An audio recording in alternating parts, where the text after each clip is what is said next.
Oi, eu sou a Sabrina. Eu gostaria de apresentar um novo canal para vocês que eu estou montando agora, que vai falar um pouco sobre esgrima histórica, que é uma arte que eu já pratico faz uns 3 anos. Se você somar com o tempo de swordplay, que eu já vou explicar o que é, são 13 anos já. E eu vou também conversar um pouco sobre patinação, um pouco sobre a minha vida e experiência como pessoa trans, um pouco sobre justiça e direitos humanos, né? Eu escrevi um livro a respeito, eu vou colocar um link aí em algum lugar do vídeo, provavelmente na descrição. É... E eu gostaria realmente de contar essa história para vocês, então vamos lá. Nesse vídeo eu vou falar um pouco a respeito da minha trajetória como uma pessoa trans, principalmente nos últimos 3 anos, que foi quando eu passei pelas maiores mudanças aí na minha vida. E eu tô fazendo isso porque eu quero que outras pessoas trans tenham uma visão aí, uma experiência, alguma coisa para saber que elas não estão sozinhas, né? Cada jornada ela é muito pessoal, mas sempre tem alguma coisa que a gente consegue aprender com quem passou por coisas parecidas com a gente, ou por coisas diferentes. Na verdade, esse vídeo ele é um vídeo para explicar sobre o valor da comunidade, sobre o valor de você construir coisas em equipe com as pessoas certas, de você construir laços de amizade e levando para a sua vida, para a sua identidade.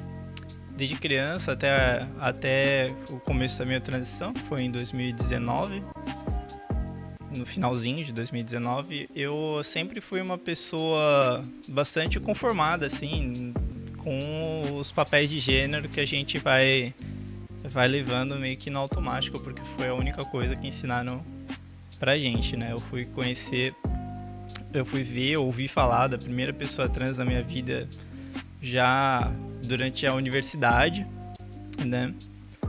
Eu a conheci em 2016, pessoalmente, e a falta desse contato durante a infância e adolescente faz você não imaginar possibilidades, né? Você se sente acomodado com a vida que você recebe dessa forma assim meio importada das suas referências, né? Que geralmente são família, amigos, professores. Eu acho que essas são as referências principais aí durante a infância e a adolescência. E conforme você vai chegando na vida adulta, você vai vendo que existem outros caminhos para você navegar. Em 2019 eu já estava cursando o mestrado.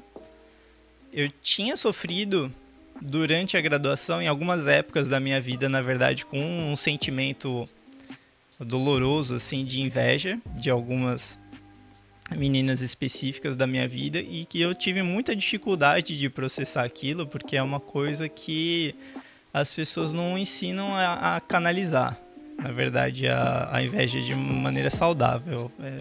Elas ensinam a você a se envergonhar desse sentimento e não tratar ele, né? E acabar jogando ele para debaixo do tapete, tocando a sua vida como se não tivesse acontecendo nada.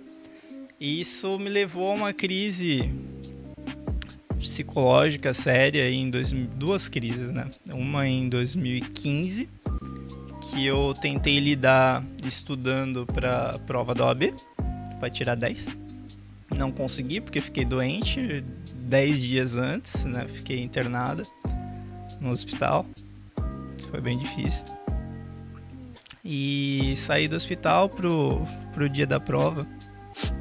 Não consegui tirar 10, tirei 9,3, mas esse era o sentido da vida para aquela fase ali, para aquele momento, né? Um sentido qualquer, escolhido arbitrariamente só para você ter uma coisa que te mantém vivo, que te mantém seguindo adiante. E assim, não foi a melhor estratégia e não recomendo que ninguém faça isso. Já vou explicar porquê e já vou explicar o que você pode fazer em vez disso. Mas era o que eu tinha de habilidades emocionais dali para trás para usar naquele momento, né? Me concentrar em me isolar das pessoas e em atividades da minha zona de conforto, que eram coisas que eu já sabia fazer, que é estudar e jogar videogame. Foi o que eu fiz ali nesse momento de 2015. Aí eu passei um tempo em São Paulo, depois eu voltei, essa crise passou, foi passando aos poucos, eu fui reconstruindo as amizades que eu tinha destruído no momento que eu escolhi me isolar de todo mundo. E aí eu escolhi começar o mestrado já bastante recuperado emocionalmente, já morando sozinha em Santos e trabalhando autônoma na advocacia. Foi um curso bem interessante, mas também foi bem difícil, porque a cobrança por resultados no mestrado é bem alta e é um curso muito caro, então eu convivia com a sensação de que eu estava sendo um peso ali, né, para minha família, que estava ajudando a financiar esse curso, para a sociedade também, porque eu tenho uma questão de saúde aí que precisa de uns remédios caros fornecidos pelo SUS. Mas fui convivendo com essa sensação de peso e tentando entregar o melhor resultado possível ali durante o mestrado. Só que aconteceram algumas coisas ali em 2019 para 2020 que afetaram a mim e coisas que afetaram a todos nós como sociedade, porque veio a pandemia, né?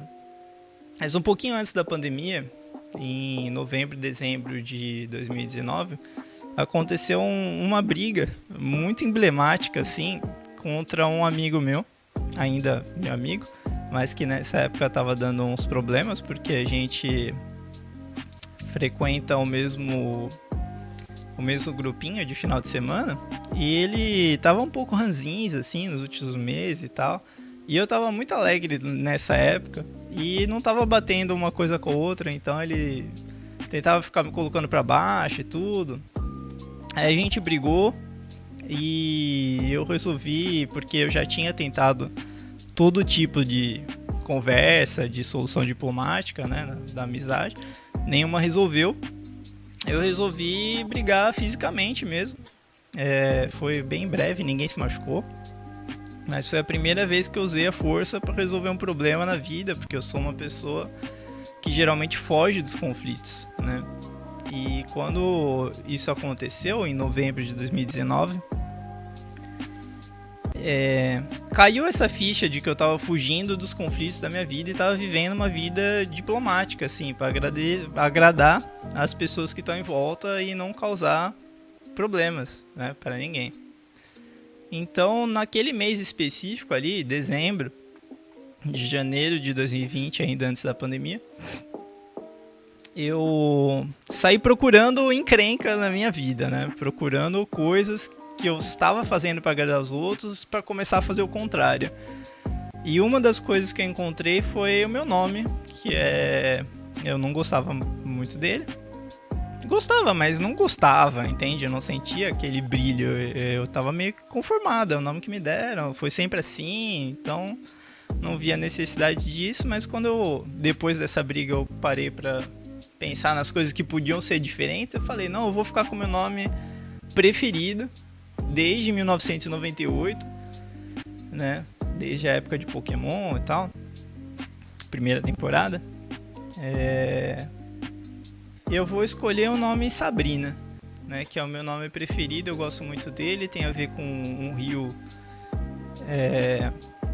do Reino Unido, muito bonito, tem a ver com a espada que eu gosto, que não é essa daqui, é uma outra que está em casa, é uma espada curva, que é o sabre, tem a ver com paciência, em uma das etimologias lá, é uma referência a mais de um personagem super interessantes e é uma coisa que eu queria levar pra vida, né? Então eu fiz alguns testes pra ver se eu me sentia confortável, como é que ia ser. Gostei e avisei minha família, que não recebeu muito bem essa notícia, né? Dali pra frente a gente começou a ter uma relação muito difícil, que continuou muito difícil por mais de um ano. Foi bem complicado. Mas eu estava decidida a enfrentar as brigas aí que eu não tinha enfrentado na vida, então eu continuei com o que eu sentia que estava sendo satisfatório, assim, que eu estava gostando e que eu queria pra vida. Então eu fiquei com meu nome, tô com ele até hoje, tô super satisfeita. Só que aí veio uma confluência de fatores muito difíceis que me levaram a uma segunda crise em 2020, que é, além dessa falta de apoio temporária da família, mas que foi muito difícil de enfrentar, eu tive alguns problemas financeiros, né, por conta de desemprego, mercado. Eu tive a pandemia, que estava muito assustadora. Em primeiro lugar, porque eu sou imunossuprimida, então se eu pegasse eu não sabia se ia morrer, se ia ficar viva, como é que ia ser. Em segundo lugar, porque não tinha previsão de ser inventada a vacina ainda. Era um ambiente super incerto, super difícil. Em terceiro lugar, porque o governo estava fazendo campanha a favor do vírus, né? Não sei se vocês lembram, mas era uma coisa de não usar máscara, invadir hospital, foi um negócio meio sinistro, não comprar vacina. O isolamento, né, de não poder ver meus amigos e tal. Nossa, foi uma época, assim, realmente super difícil. A cobrança acadêmica para terminar o curso de mestrado, que é uma coisa, assim, monstruosa. É muito complicado. Não sabia se ia conseguir entregar, se não ia conseguir, como é que ia ser. Ficava preocupada com os meus financiadores, que eu não queria ficar desperdiçando dinheiro alheio também, queria fazer valer a pena. Foi muito difícil de processar isso também, mas aí entra a mensagem principal do vídeo, né? Que é justamente a diferença da crise de 2015 para a crise de 2020, que é criar conexões. Em 2020, eu lidei com as dificuldades procurando ajuda onde tinha ajuda. Então eu me conectei com alguns poucos familiares aí que deram apoio desde o início. Eu me conectei com amigos importantes que me deram apoio. E muitos amigos, porque se você aposta tudo em uma pessoa só, você sobrecarrega ela, né? É bem complicado, você tem que ter uma rede de apoio mais diversa possível para isso não acontecer e as coisas continuarem equilibradas. Então eu contei com muitos amigos diferentes nesse processo. Eu continuei conduzindo testes sobre a minha identidade, né? Porque aí depois de alguns meses com o meu nome, satisfeita com o meu nome, eu comecei a escolher melhor as minhas roupas. Comecei a procurar, né, espaços onde eu me sentia confortável. Eu deixei de morar sozinho, eu fui morar em trio, numa república, eu, duas amigas e um gato. Isso também ajudou a lidar com a solidão, né, porque aí eu já não estava mais sozinha, o aluguel ficou mais barato porque ficou dividido por 3 e a gente foi levando. Eu consegui terminar a dissertação de mestrado. Eu gostaria de fazer um vídeo sobre ela um dia, né? Que é sobre justiça, sobre direitos humanos, é bem interessante. E consegui por causa disso, né? Por conta de não ter mais que lidar com a solidão, de ter uma pequena equipe em casa para ir tocando as coisas, de eu e das minhas amigas. Consegui encontrar um emprego informal que me recebeu muito bem. Sem precisar esconder minha identidade nem nada, já com meu nome verdadeiro. E trabalhei lá por alguns meses, mais ou menos um ano. Passei num concurso público, trabalhei numa creche uma época também. E recentemente passei num novo concurso público e agora eu estou trabalhando com análise e planejamento de compras, está sendo bem interessante.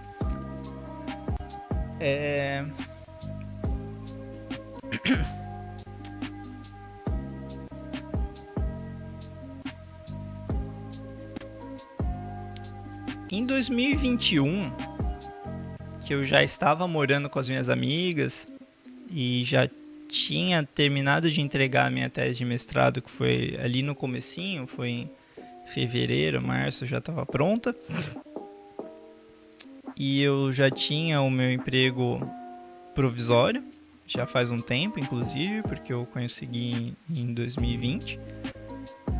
Eu fui começar a pandemia, as restrições da pandemia estavam levantando, eu já tinha tomado algumas doses da vacina, resolvi voltar para o esporte e fazer coisas novas.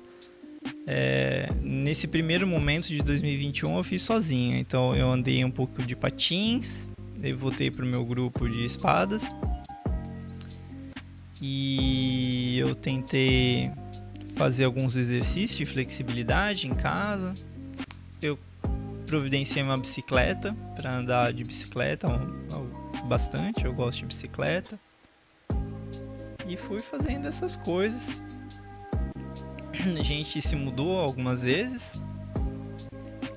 Em 2022 que houve, acho que, mudanças muito significativas, porque em 2022 eu comecei a fazer as coisas em grupo, logo no começo, né? Em fevereiro de 2022 eu fiz uma compra super complicada, que é a compra das espadas, e passei o ano inteiro pagando parceladamente, né? Foi o meu projeto do ano. Inclusive eu passei no segundo concurso durante esse processo de pagar as espadas.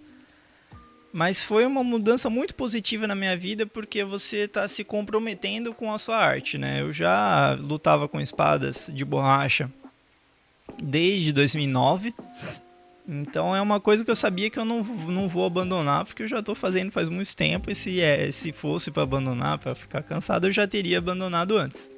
Então eu falei, vou fazer esse investimento, e abriu muitas portas, assim, me fez revisar as simbologias da minha vida, as minhas crenças, né, o que era mais importante, o que era menos importante, reposicionou, né, o hobby das espadas para um lugar muito mais principal na vida, e criou alguns hobbies acessórios naquele espaço lateral que as espadas estavam ocupando.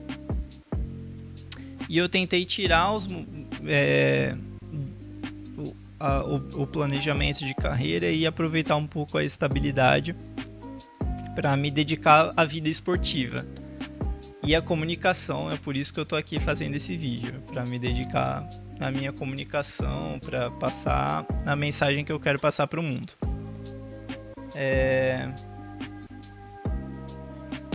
Aí eu comecei, então, encontrei as Roller Girls de Santos para patinar. É bem legal, encontrei o time de futebol da OAB de Santos. Já joguei algumas partidas com as meninas, foi muito legal. Reforcei aí a minha atuação no meu grupo de espadas. E comecei a seguir algumas contas de Instagram que eu gostaria de apresentar aí no final, porque elas foram muito importantes para organizar os pensamentos. E tem algumas categorias aí de contas, na verdade, e várias contas em cada categoria. Então eu segui algumas levantadoras de peso, algumas mulheres levantadoras de peso que eu considero assim muito inspiradoras. Eu segui algumas mulheres que falam sobre sensualidade e sexualidade, e algumas lojas de produtos dessa área que tem uma propaganda institucional e umas dicas assim super interessantes como melhorar a sua vida afetiva. Eu passei a seguir alguns pensadores e alguns praticantes de perspectivas de mundo que não sejam eurocêntricas, então artistas marciais, cozinheiros e filósofos estudiosos, né, juristas, que falam a partir de perspectivas africanas ou perspectivas indígenas, para trazer um pouco mais de variedade para minha visão de mundo. Isso mudou muito a minha vida para melhor, porque tinha muita coisa que eu estava enxergando de uma perspectiva individualista e que na verdade só tem sentido em comunidade, só tem sentido quando você olha para o coletivo. Eu segui algumas pessoas que falam sobre neurodiversidade, então que explicam sobre como a neurologia de cada pessoa funciona de uma maneira diferente, o que funciona para uma pessoa não funciona para outra. Então você aprende um pouco a lidar com pessoas autistas, com pessoas com déficit de atenção, com hiperatividade, com ansiedade, com borderline.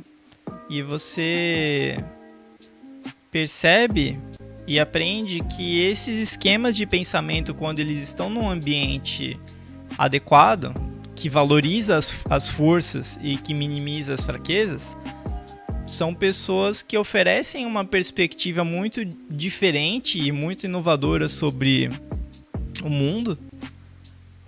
E isso se chama neurodiversidade, que é você criar um ambiente que seja receptivo, inclusive para pessoas de todos os tipos de neurologia. E isso ajudou a criar na minha vida um ambiente que fosse compatível com a minha neurologia. Então, com muitas coisas que eu não estava prestando atenção, como a temperatura, a ventilação, as expectativas sociais das pessoas que andam comigo sobre o meu jeito de me comunicar, e a iluminação, né, questões sensoriais e tudo mais, os tempos de trabalho e tempo de descanso, né? Se você tem uma vida mais regrada ou uma vida mais flexível, todas essas coisas elas têm muito a ver com neurodiversidade e elas têm a ver com criar na sua vida um ambiente que favoreça e que estimule as suas forças e que dê espaço para você criar e para você funcionar da melhor maneira possível. E isso nem sempre coincide com a expectativa social, né? Tem tarefas que as pessoas esperam que você faça em pé, mas que na verdade para algumas pessoas funciona melhor se elas fazem sentada. Eu nunca esqueço de um episódio assim, muito emblemático que eu estava desenhando e prestando atenção numa explicação durante a graduação.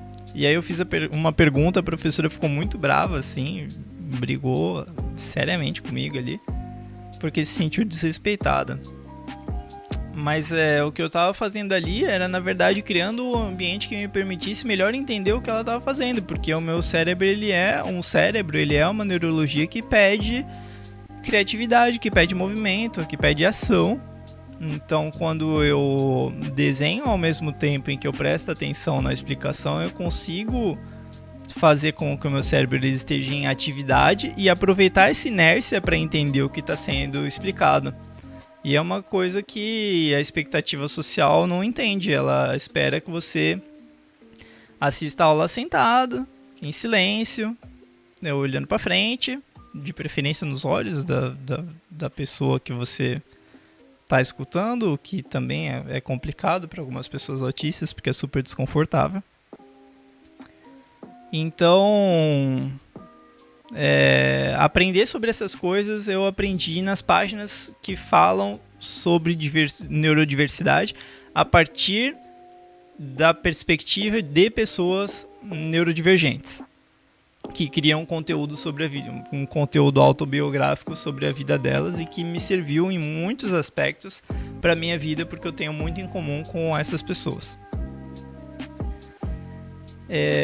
Eu segui também atletas de esgrima histórica, porque eu quero me tornar eu acho que eu já sou uma atleta de esgrima histórica, na verdade, que eu já pratico já faz um tempo, eu só estou precisando de parceiros de treino. Então, se você é de Santos, da Baixada Santista, da região, quiser aprender a lutar de espadas um dia, você me chama que a gente agita. Então eu segui, né? Tem uma página muito legal chamada Sword Women. Eu também vou colocar uma lista de arrobas no final que serviram para iluminar a minha vida.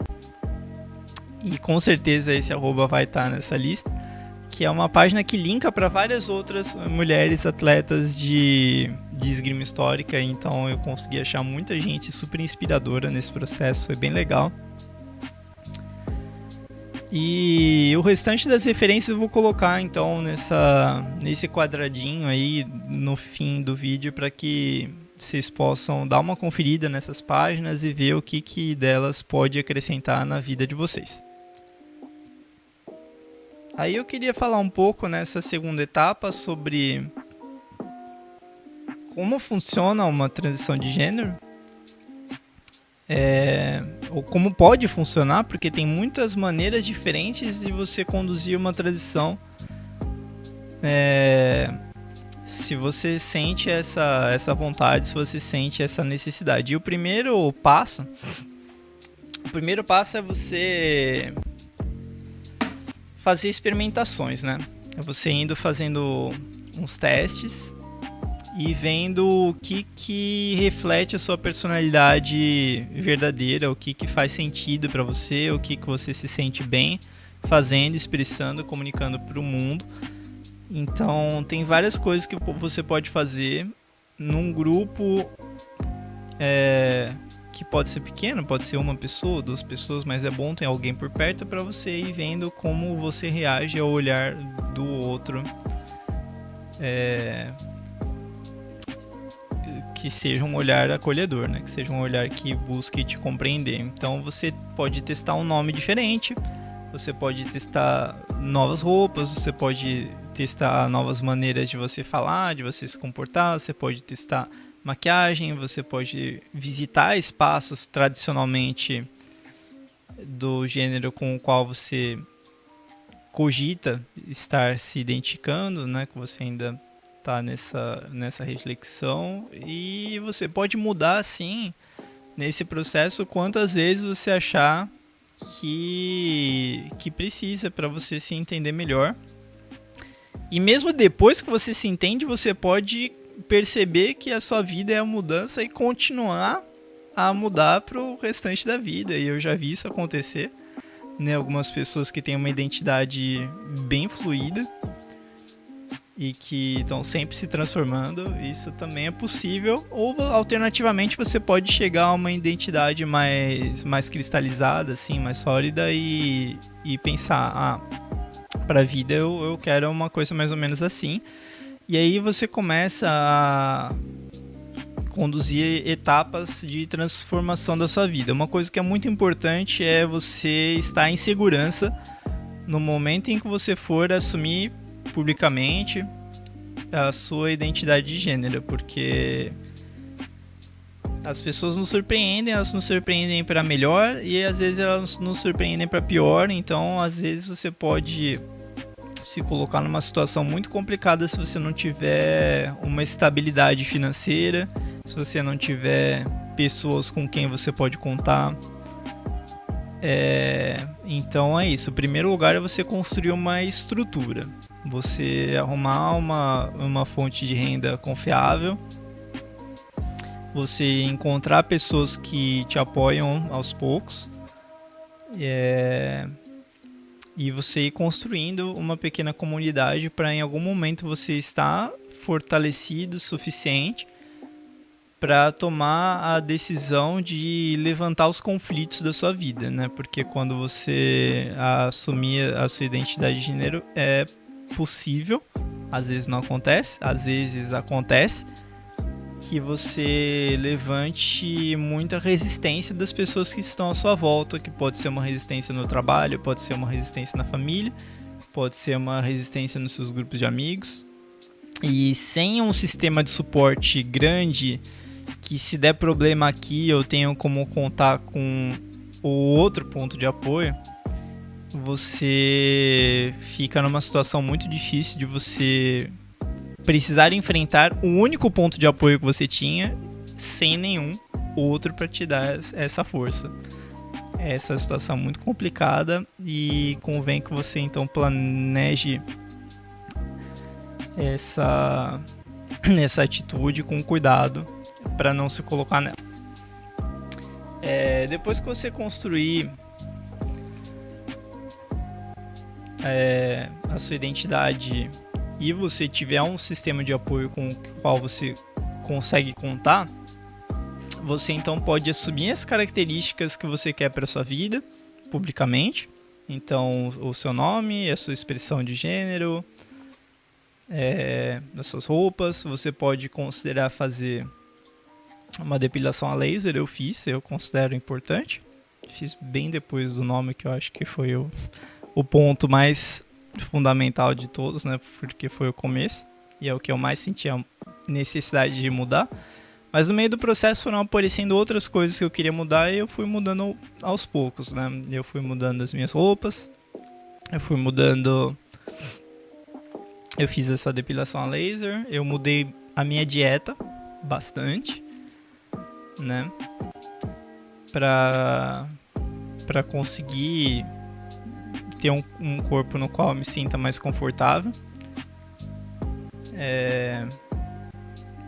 Eu não fiz um tratamento hormonal e não pretendo fazer por enquanto.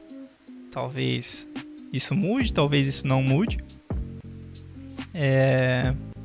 Isso não me faz uma pessoa menos trans, e isso é muito importante que as pessoas saibam, né? Que você pode conduzir de forma separada e independente as mudanças que você acredita que tem sentido para você, né? Algumas pessoas trans preferem fazer um tratamento hormonal, buscar ajuda de endocrinologista, fazer cirurgias, né, de redesignação de sexo e de ajustes faciais também, né? Eu tô fazendo um tratamento dermatológico contra a calvície, porque eu quero ter bastante cabelo. Tomara que dê tudo certo, eu tô no começo ainda. E socialmente, rever os seus vínculos e construir grupos onde você se sinta uma pessoa autêntica, onde você sente que você não precisa ficar se limitando para se apresentar, para estar presente. Eu acho que é muito importante e conta bastante no processo.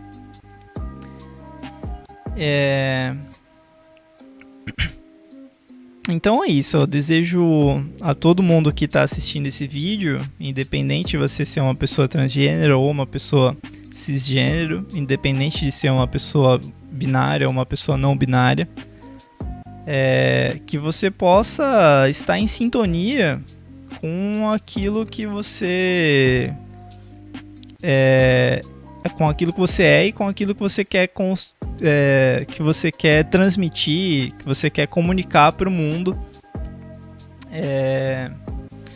e que você possa separar com muito cuidado o que é uma expectativa sua genuína e o que é uma expectativa das outras pessoas que você está levando adiante para não causar conflitos. E a única maneira de você conseguir fazer essa distinção é você ir fazer testes, é você ir testando as coisas e vendo como você se sente, né? Quanto mais monocromática a sua vida, quanto mais sempre igual, menos coisas você descobre. Então, tenta sempre fazer alguma coisa diferente, sempre quebrar um pouco a sua rotina, conhecer pessoas novas, ler sobre perspectivas diferentes da que você está acostumado, estar na presença de pessoas que vêm de cenários culturais e cenários demográficos diferentes do seu e escutar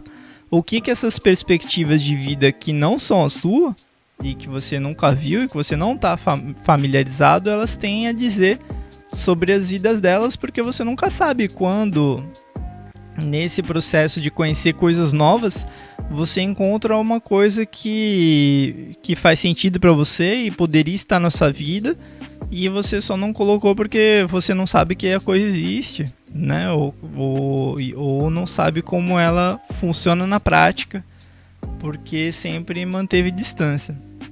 Então esse é o recado do vídeo, né? É você testar coisas novas, você está na presença de pessoas diferentes, de pessoas com pensamentos diferentes, com visões de mundo diferentes, com famílias diferentes, com crenças diferentes. e que venham a acrescentar culturalmente para o que você pode fazer com a sua vida também. E construir comunidades, construir laços e ter referências. Esse era o recado desse vídeo. Nos próximos eu vou falar um pouco sobre a minha vida esportiva. E talvez eu fale um pouco também sobre o livro que eu escrevi, que é um livro sobre decisões judiciais, muito interessante. Então, com certeza a gente se vê. Se vocês quiserem, podem fazer perguntas sobre o conteúdo deste vídeo na caixa de comentários, que eu respondo ou por texto ou faço um vídeo separado para responder, se for o caso. Então, a gente se vê. Muito obrigado aí pela atenção. Tchau, tchau.